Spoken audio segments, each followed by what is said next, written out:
friends. I am supposed to be napping, but got about 30 minutes into the nap, popped my eyes open and said, let's just record this podcast. I'm going to just quickly share my birth story from a lens and a desire to be supportive and transparent and possibly provide a lens that may help somebody. Today is July 25th or 26th. I think it's the 25th. Calypso, my daughter, was born on July 17th. 3 weeks early. So last Thursday, baby girl made her arrival, and it was everything I needed it to be, even though it wasn't at all what I planned it was going to be. So, preparing for this birth, let me just rewind. First birth, Cairo's birth, very long, several nights long of pre-labor, and then about a 14-hour labor at home birth. Had him at the cabin on the river where we were living.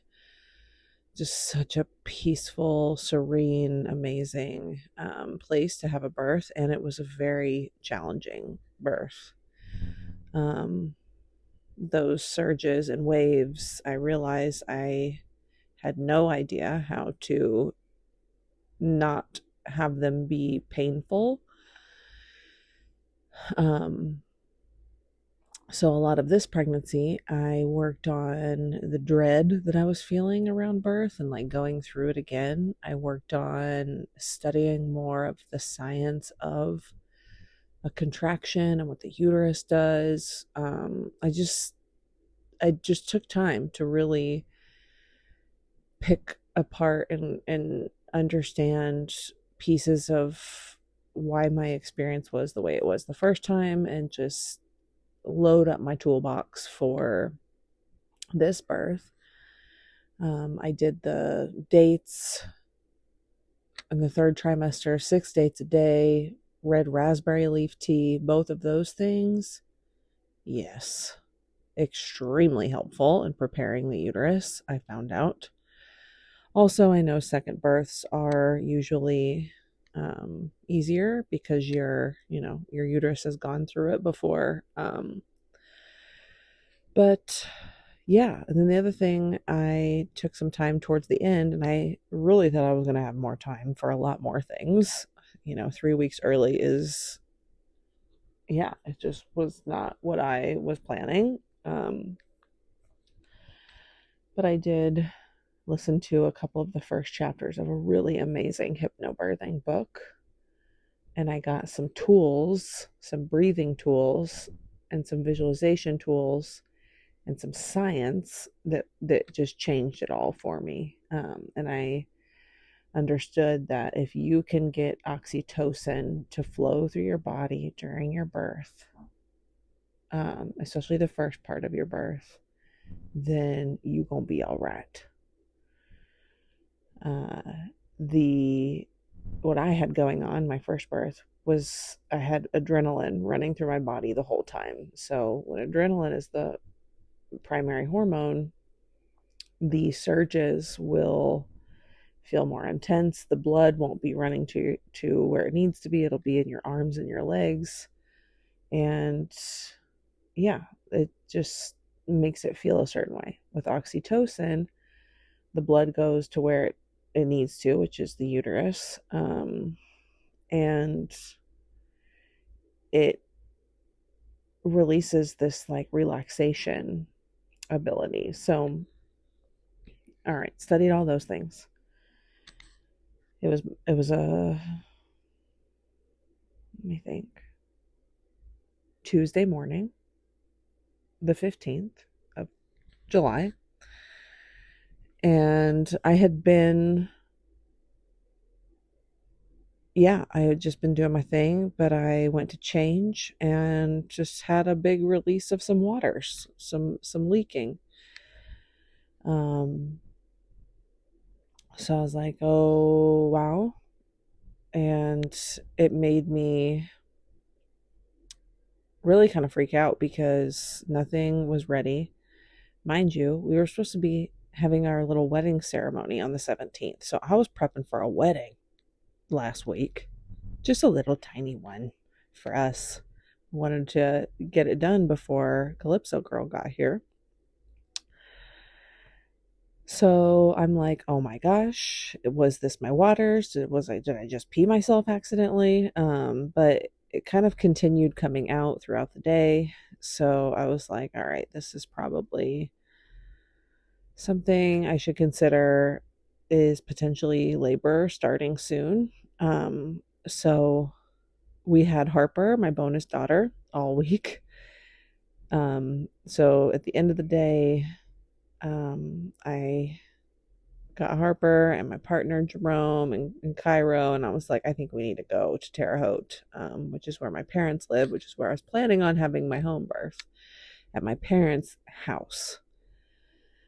I had just on Monday had my home visit with the midwife. We had just finished the birthing room, so this is how close everything was lining up. Also, let me just go back again. Monday after the midwife visit, I had a big emotional release around just wanting that I didn't feel ready, that I wanted to feel confident in birth. Just let the emotions kind of flow around all of that. And lesson right there is that that continues to be a powerful way for me to align myself with more empowering lenses and prepare me for things that are coming, is letting myself feel and emote. For me, it's in the form of crying. So I had a good cry. And yeah, Tuesday morning, waters come flowing, pack up the family Tuesday night with wedding stuff. I had bought the wedding flowers from Trader Joe's on Tuesday while I'm leaking around. Like, oh my gosh. And so we pack everything up, all the birth stuff that I hadn't taken yet. It was just a lot. My whole minivan was full of family. We had the dog. It was just a lot. We got to my parents, and I knew that night I couldn't sleep. That night I'm in the room. I just knew that something was about to happen. I didn't sleep that night. I was kind of waiting, like maybe labor would start. You know, their house is just full. It's them, their dog, their cat, my dog. It was just not a peaceful environment, even with my little birthing room. And we really tried to make it one. It was just, yeah, not going to be ultimately the environment that would have even probably felt good. So the next morning, I got to test the fluid. It was amniotic fluid. And so I went to the midwives. They checked everything out, and they gave me the option, of course, because they're really amazing about that, of inducing and just helping labor get started with some herbs that they had, herbal tinctures, which I had used in Cairo, my first birth. I had used them towards the end to like help labor pick back up, but yeah, it was like this protocol every 15 minutes, 30 minutes, all these things. And I was just feeling like, you know what? What if I just go to the hospital? What if I just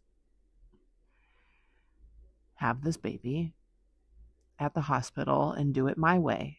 Now, your girl, if you know me, you know I have had some serious trauma with the hospital, with my sister, seeing her, yeah, how she was handled in her sickness. Um, I have a strong beliefs around the medical system at large, but a part of me also knew that it does and can also serve a purpose. So it's just extremely dualistic. And I was like, okay, I could tell that this was my opportunity to drop and remove my hatred and my rage towards the medical system and turn it into more of a truth through this birth. So I said, you know what? Let's go and let's go do this at the hospital. So they got me in. I went in that afternoon. This is now Wednesday afternoon, the 16th. They did some checks just to make sure that I was leaking fluids, and I was. And I had studied a lot and had a lot of judgments around pitocin, the synthetic oxytocin that they use to induce the labor. While I was waiting, because it takes a while to kind of get in there, we got there at, I want to say, like 1 p.m. So I had some time, me and my lover, had some time to like work on my thoughts around getting pitocin, because in a lot of the holistic mother groups, you just hear everybody bashing it and having horrible experiences, and ultimately, they crank up the pitocin and you have to get an epidural because it makes the contractions so much more intense. So I prepared myself, and yeah, we went into this lovely massive birthing room at the hospital, and I had a really great team of nurses who, off the jump, I was able to give them all of my desires of no interventions. She wasn't going to receive any injections, any of that, just all of my wishes were, they were like, okay, yes, that's good. I asked to be able to control the amount of pitocin and take it down if I needed to. So usually how they do it is they start you with like 2 units, and then they bump you up to 4, and then 6, and then 8. So they agreed that I could take it down once labor got started. And yeah, inside of our birthing room, we had my girl Shay Styles. She dropped off some red raspberry leaf tea. We had singing bowls. Jackie dropped off her singing bowls. It was so sweet. So Jerome could play singing bowls. I got to turn down the lights. I set up my altar. And the room was 75,000 times more peaceful than it would have been at my parents'. And I got to just have it feel how I wanted it to feel in there. And that was really amazing. They started the pitocin at 7 p.m. And,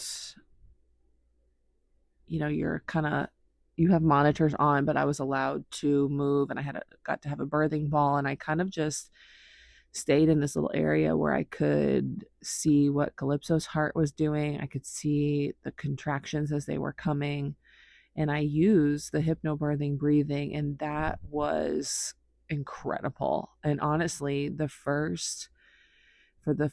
see, she came at 1:30 in the morning, all the way up until midnight. Everything was extremely bearable. Almost like felt good because I knew what was happening. So 7, 8, 9, 10, 11, 12. So 5 hours of, I'm in the zone. I'm rocking, I'm eating, I'm drinking. I got coconut water. I got sneaky snacks. I got my music. Got my birthing ball. I'm doing breath work. Jerome's there. And my midwife comes, and she's there kind of just holding space, telling me good job. At around midnight, I got checked just to see if I was dilated at all. I was only 1.5 centimeters at midnight. But after that, things went very fast.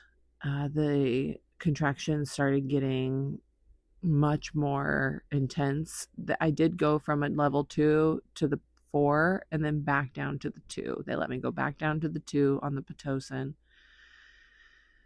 But I started really feeling the contractions, and like they, my body was shuddering, I was shivering, I got cold. That's how I knew it was getting closer and closer. I was freezing, and I was shaking. It was just like taking over my whole body, of course. As much as I want these like peaceful, like births in a bathtub where you look like you're having an orgasm, like that is not me in birth so far.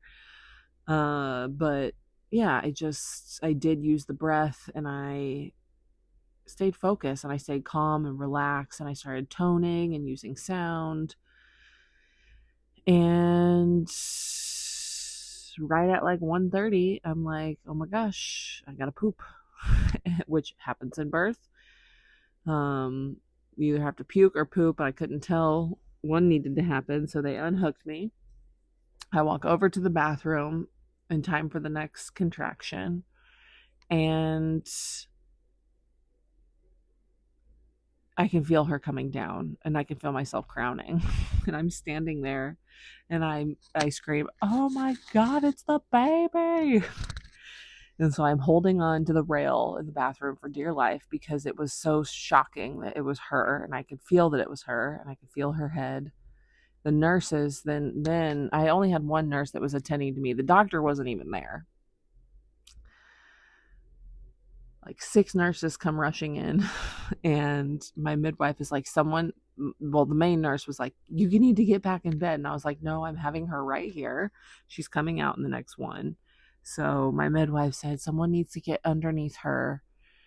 So I don't even remember who it was. I was just, again, in shock. I'm in this hospital muumuu, which I really wish I would have just been naked or just had a bra on, but I didn't have time for any of that. But anyway, yeah, she came out the next contraction. They lifted her up to me. I'm still standing. And yeah, I got to go back to the bed. The only part that was not great was immediately following. Apparently, I had a lot of bleeding, which can happen, of course. And that was handled just in a very medical, kind of barbaric way. It felt they were pushing on my stomach, and he wanted to rip the placenta out, the doctor. And they started injecting me with things, I don't even know what it was, to help my blood so I didn't hemorrhage. But I also knew, maybe if it was as bad as they said it was, that it was a good thing that I was there for that part. But that part was hard. But she was on my chest. I was holding her. And yeah, we got to spend the next, this was 1:30 in the morning. We got to go to a little baby hotel room inside the hospital. That's what it felt like, where I could just sleep and eat. And we spent the next, let's see, until Friday morning. So we got to leave Friday morning. So we spent that time in the hospital, declining everything, but also educating ourselves. And it was pretty cool because we had several nurses, and even our doctor, the guy who was my doctor, ended up coming in at the end and like picking our brain about a bunch of stuff about nutrition and breath work. And so that was pretty cool. But yeah, that's the story. She's here. It's wild that it happened so fast, and life just keeps going. I'm, now a week in and 2 days into having my son and the baby together all day, and we're figuring it out, man. We're going to figure it out because, my lens continues to be that this is the most sacred work. So I'm doing my breath, I'm doing my resting, I'm doing my trusting. My now is involving so much trust, just like I know so many of us.